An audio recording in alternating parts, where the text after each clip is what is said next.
Düşman bizni itishdan to'xtadimikin deb o'ylab qolmanglar aziz qarindoshlarım. Düşman balkim bizni qarg'ilayotgan bo'lishi mumkin. Xitoyning ilgariliklarga ishonmanglar. Ko'chalarga sal bo'p eqinglar aziz qarindoshlarım. Assalomu alaykum. Dunyoning har qaysi joylaridagi irqiy qirg'inchilikqa duchor bo'layotgan çaresiz xalqning qon qarindoshlari bo'lgan jonjigar sabdoshlarim. Muhojiratda vatan xalqining urug' tuqqan qavm qarindoshlarimizning, ota-ona va bir tuqqan aka-uka, och-singil qarindoshlarimizning va vatan ichidagi aziz sabiy farzandlarimizning seg'inish piroqida, çaresiz xalqimizning ahu zarlarida, tortayotgan azob uqubatlarida, qip-qizil cho'g' ustiga tushgan qildek to'lg'inayotgan bugungi daqiqalarda ana tuproqdan kelayotgan o'xiya yomg'urdek uchur va videolar yurak qalbimizni va ruhiyatimizni o'tmutish qilyapti. Ey aziz sabdoshlarim, biz dunyoga madaniyat tarqatuvchi xalq bo'lgan 40 ming yil, hattoki uningdanmi burungi 70 ming yillar ilgariki mo'quruqligida saltanat surgan ajdodlarimizning avlodlari. Biz Xitoyning oti bovusini dir-dir titirtib, Xitoyga sadichin sepilini silishga majbur qilgan o'nlarning avlodlari. Biz Qarxoniylar davlatining shohi Sultan Sotiq Bug'roxonning avlodlari. Biz bugungi kunlikda dunyodagi eng madaniyatsiz, eng sat, chupranda, ishplos, posiq, sesigan odam gendisining ichidagi virus qurutini terib, tetikqo va sirkilarga aralashtirib yeydigan virus Xitoy kommunistlarining mikrob tapini ostida qoldik va shularning qo'lida qirg'in bo'lyapmiz. Har bir Uyg'ur esingda ching tut. Biz top-topimiz bilan qirg'in bo'lyapmiz. O'ltirilyapmiz. Virus yuqumini tezginlash ishplos Xitoy tajovuzchilarining eng cho'ng bahonasi. Xitoyning maqsadi Uyg'ur irqiy qirg'inchiligini tezlatib, ona tuproqimiz bo'lgan Sharqiy Turkistonni xotirjam egallash. Uyg'ur irqiy qirg'inchiligini tezlatib, xalqaro siyosatchilar va kuzatuvchilar vatanimizga haqiqiy tekshiruvchilarni avatganda bo'lsa, Xitoyning ilgari siyosatchilari Uyg'urning nopus statistikasini alohida darajada oz ko'rsatishni maqsad qilgan va planlagan.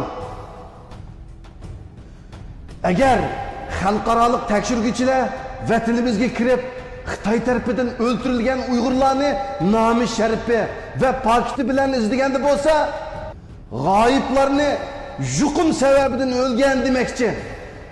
Shunga Xitoy siyosatchilari bu ishploslikni yo'shirish uchun vatanimizda Xitoy tajovuzchilari atalmış virusdan mudofaa uyi nomida tez suratda virus yuqtirish o'yinlarini loyihalayotdi va bu qurilishini allaqachon boshlab, hatto ko'p qismini bitirib bo'ldi. Ishplos Xitoy tajovuzchilari Uyg'ur irqiy qirg'inchiligini tezlatish uchun Uyg'urlarni turkumlab ishkili o'lkalarga yo'tkamoqda va millionlagan qarindoshlarimizni yo'tkab bo'ldi. Va ishkili o'lkalardagi turma va zindonlarni, lagerlarni tez suratda kengaytmoqda. Albatta, isbot bilan so'zlar deyishinglar mumkin. Pokit bilan so'zlash uchun men bu yerda bir misol olay. Manba Erkin Sidiq akimizning navbatdagi vaziyat haqida degan programmasida bayon qilishicha 2013-yildan boshlanib 2017-yil tamomlangan uzunluğu 17 kilometr, kengligi 9 kilometr keladigan bir sirliq qorong'u jazo lageri silingan.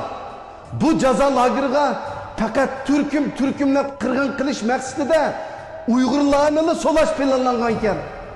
U mudihish lagerdan Uyg'urlar agar qochib chiqib ketasimi, hayot qolmaydi ekan. Chunki shundoq cho'ng jazo lageri atrofi suvsiz cho'llikkan.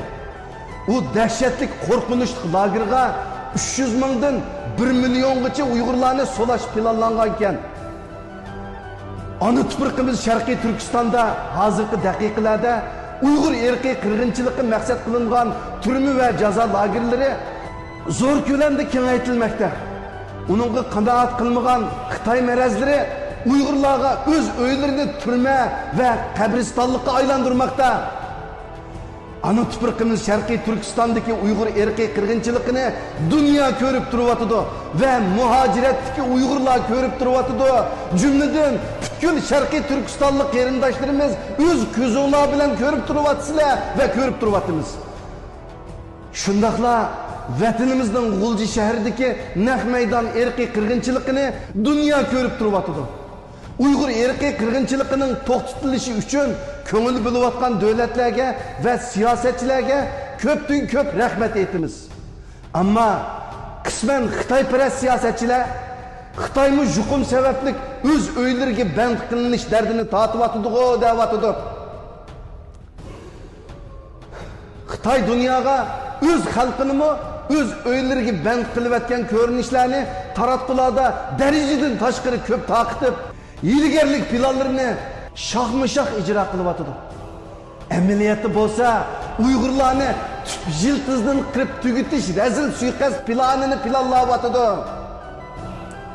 Ey aziz sevdaşlarım, biz Uygurlar dünya tarihideki en zor kölemlik türkümlep yoktuluş baskıcıda turuvattımız. Biz muşundakla dünya tarihiden öçürülemdik. Biz muşundakla yok bulandık.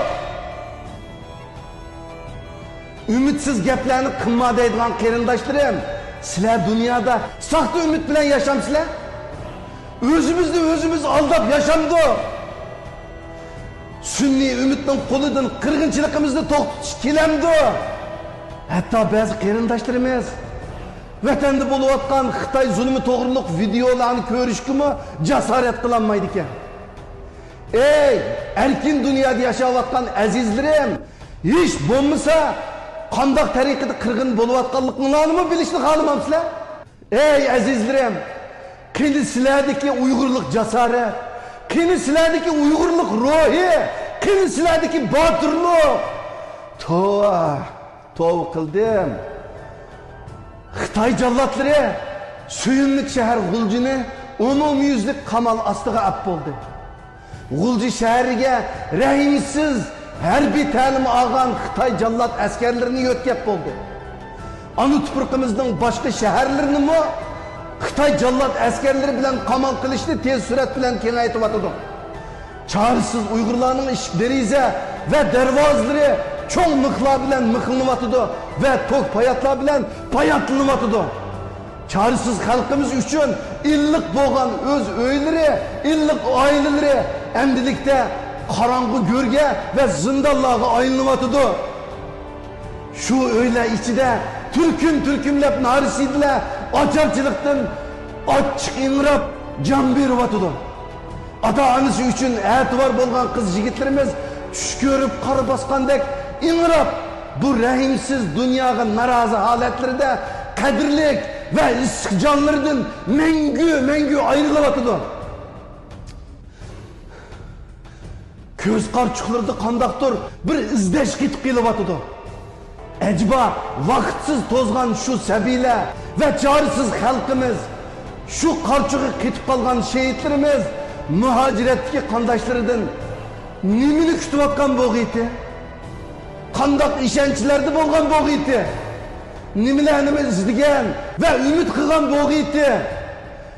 O'yg'on ey Uyg'urim, sen dunyoda yashayotmaysan, o'lyapsan, o'ltirilyapsan, qirg'in bo'lyapsan. O'shani top ey Uyg'urim. Ahling bir qoy.